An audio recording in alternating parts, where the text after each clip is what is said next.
fat and ugly.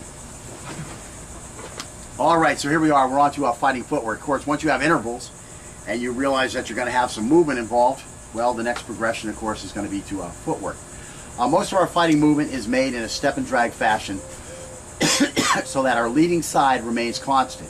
This way I don't have to move and go from a left lead with my knife forward, which is what I like, to a right lead, which would now put my knife in the rear and make it a longer trip to the target. So we're going to move in a step and drag fashion, and we will show you that in a second. It remains all of our fighting stance to remain constant. Our legs won't cross. If we do cross, again, we have to reorient our weapon as our lead changes. When we move in a step and drag, we don't have to reorient our weapon. The step and drag is performed by first moving the leg that is most forward in the direction we want to move. So we're going to lift that leg and move it in the direction that we want to go. Since our legs are now spread further apart, we'll then drag the rear leg in the direction we move. So again, if my feet are here, I want to move to the left. I'm going to step to my left, your right. My legs will be spread wider apart, so I'm just going to drag this foot over so I'm back in my original position. We'll show you that in a second after I get up. We will move, excuse me, our legs will in the direction, okay. So we're going to be back in our original stance or any required variation. The steps should be short and quick, and the forward foot, the foot that's moving first, should be lifted at least 3 inches high while the rear leg tries to maintain slight contact with the ground while it's dragged. So again, we'll put this over here and we'll show you a quick step and drag. There we go. Over there. My feet are still in the Oh yeah. Okay, so I'm going to start off by moving to the left. So I'm here like this. I want to move left. I move the foot that's most in that direction first. So that goes up over here. And then this one drags behind it, stays in contact with the ground. Now I want to move forward again. I'm going to move this leg is most forward. I'm going to lift it about 3 inches, step forward, bang, and then I'm going to drag this one back here. And again, nothing changed, okay? If I want to move to the right, this leg is the furthest to the right. So I'm going to pick it up 3 inches, step it to the side, and then drag this foot back over here. Now if I want to move to the rear, same thing. This is most rearward. I'm going to step it up, and then I'm going to slide this back. And that's the movement. So what we're going to do now is we're going to do a box drill. And the box drill is basically, well, not basically, what we're going to do exactly is we're going to step with the step and drag 3 steps forward. Then I'm going to go to the right 3 steps, then back 3 steps, then the left 3 steps.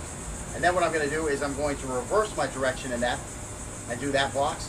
Then I'm going to go forward again, but I'm going to go left first, and then backwards and go into a box in that direction, then reverse that box. Then of course I'm going to go back and to this side, back up and over here, and then reverse that. And then I'm going to do the same thing, going back this side, coming back to where I started, and again reversing that box in that section. So again, I guess we can do that together right now. You're ready to go? And we'll just have the video watching. And again, we want these steps to be quick, so we're going to almost like hop as we step. So we'd be like this.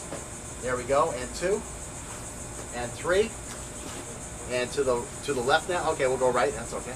Right, and 1, and 2, and 3. Now to the back, and 1, and 2, and 3. And as you can see, nothing's moving on my upper body.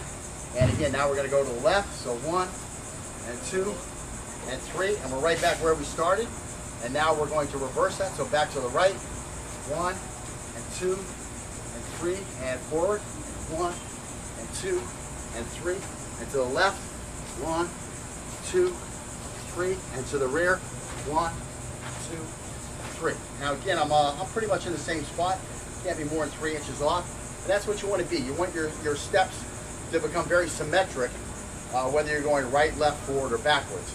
And again, now we're going to go to the front and we're going to go left. So again, 1, 2, 3, and to the left.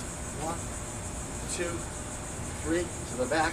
1, 2, 3, and to the right. 1, 2, 3. And right back to almost where I started. And again, going to the left first now. 1, 2, 3, forward. 1, 2, 3, to the right. 1, 2, 3, and to the rear. 1, 2, 3. Hopefully I'm somewhere in the same range. Now we're going to start by going to the rear, and we'll come around to the right when we get to the back. And go. 1, 2, 3. 1, 2, 3. Now we'll pull. 1, 2, 3. And the left. 1, 2, 3. Again, that knife just stays locked right there. Going back to the opposite side. 1, 2, 3. To the rear. 1, 2, 3. And where that pulls at. 1, 2, 3. And to the forward again. 1, 2, 3. Now, one of the big things about this step is that if you do step on something, you're going to have a lot better chance of keeping your balance. I probably should have tried to run into that pole back there a little bit to show you that I can keep my balance, but take it from my advice.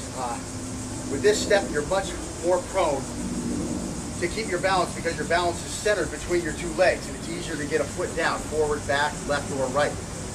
Whereas once you start crossing legs and you start losing that balance, you have a big problem, especially if you're tripping on something. If I hit something here, well, my weight's just going to come down. I'm not going to trip.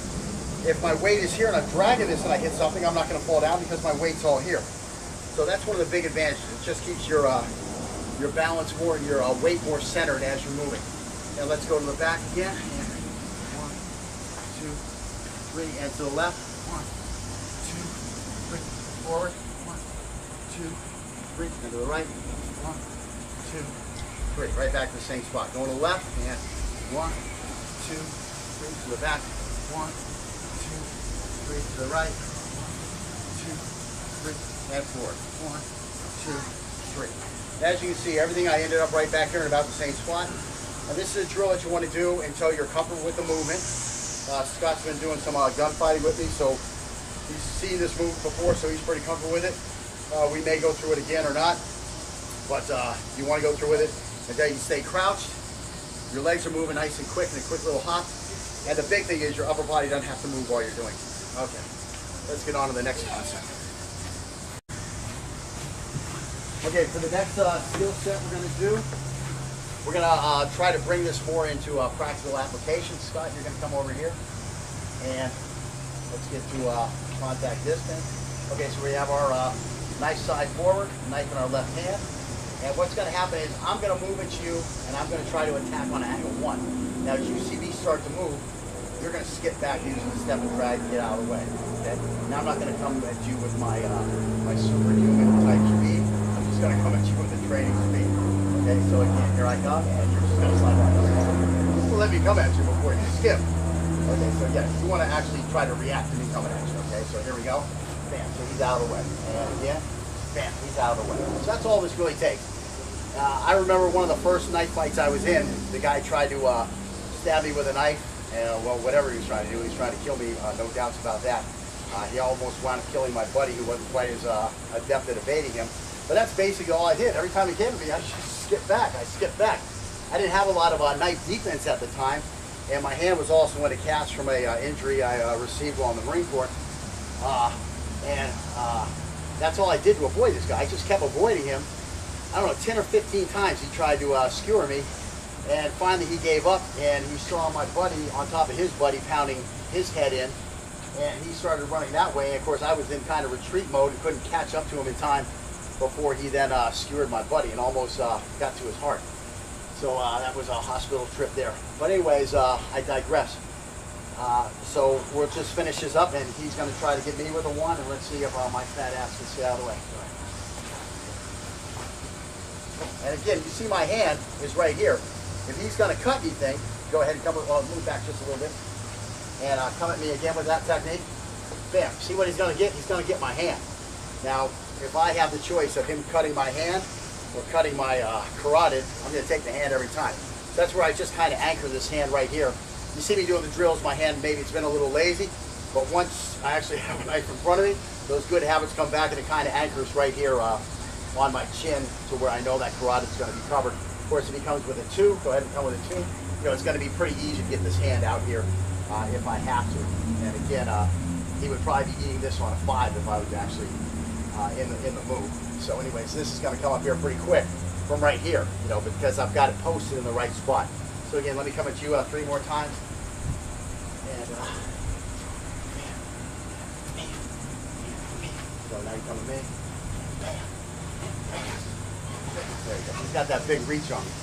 That's one thing you got to watch out with your intervals. You know, he got a little close on me, and he was able to nick me a little bit there. But again, you know, where do I want to take my nick? Again, this is a drill that you can do that you would never use in a real knife fight. You never want to move straight backwards in a real knife fight. There's a lot of other things you want to do, and that's what I talked about earlier. Some of the drills that we do, they have practical application. Again, come at me with a knife. You know, I don't have a knife. You know, what are my choices? Well, depending on what I know and what I don't know, this works. I've done this in real life. This works. Skipping back out of the way with a step and drag, it works. It keeps the guy off you. It keeps you where you can see him. You know, come at me with a knife again. I turn this way to run. Guess what? I can no longer see what's happening. Okay, at least if I'm skipping back, come again. If I'm skipping back like this, I can see what's happening. I got my hands out here to where I can try to get something on him. But that's definitely better than turning and running.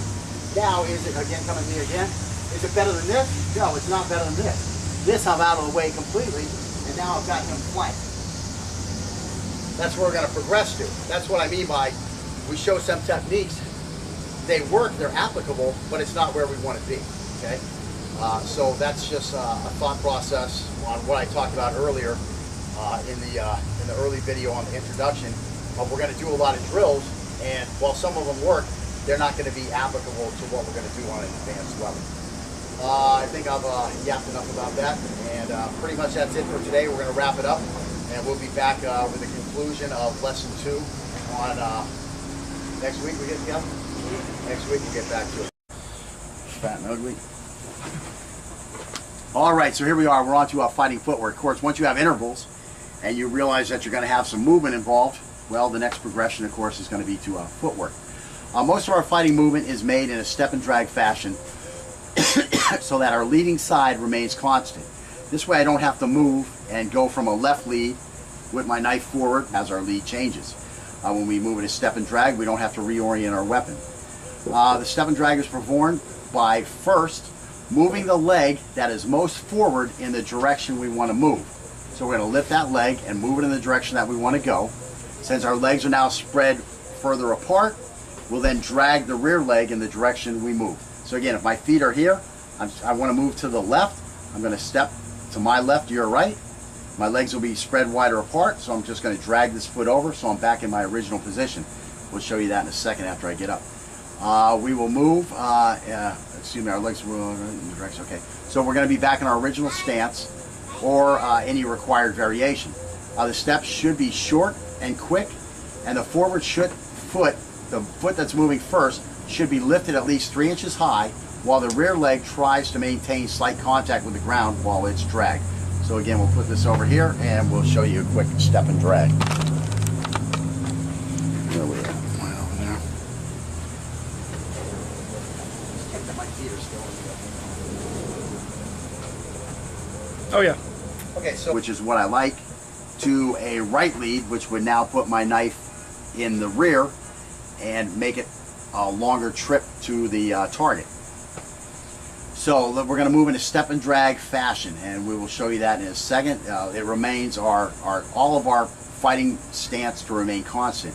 Our legs won't cross. If we do cross, again, we have to reorient our weapon.